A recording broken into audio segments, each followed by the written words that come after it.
Assalamualaikum warahmatullahi wabarakatuh. Sampurasun pamirsa, patepang deui sareng simkuring wastapun aira.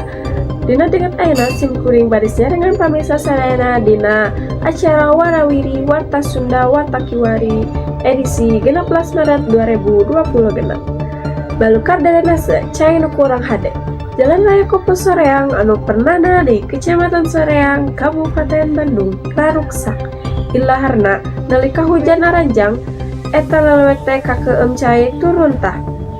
Jalan Raya Kopo Soreang anu pernana di Kecamatan Soreang, Kabupaten Bandung, raruksak. Alatan limpas cai drainase.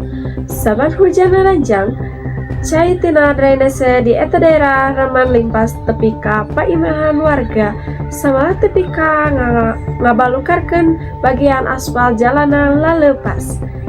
Lian ti kitu, runtah nu kabawa ku caah reman ngagugunung di trotoar jalan. Cek salah saurang anu ngagunakeun jalan tole nambrangkeun dirina ngarasa kaganggu alatan jalanan rusak serta eta runtah anu ngagugunung teh nganguniangkeun bau anu nyegak nalika ngalarteun ka eta jalan. Kituna dina miharep eta pasualan teh dipeser panitenan pamarentah sangkan jalana moal tepi ka raruksak deui kur nyilingkar kecelakaan.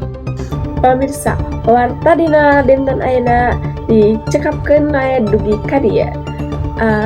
Simkuring aira saja amit mundur amit pungkur pugus sapanon carang sapakat hapunten sadaya sabudaya kalepatan. Wassalamualaikum warahmatullahi wabarakatuh.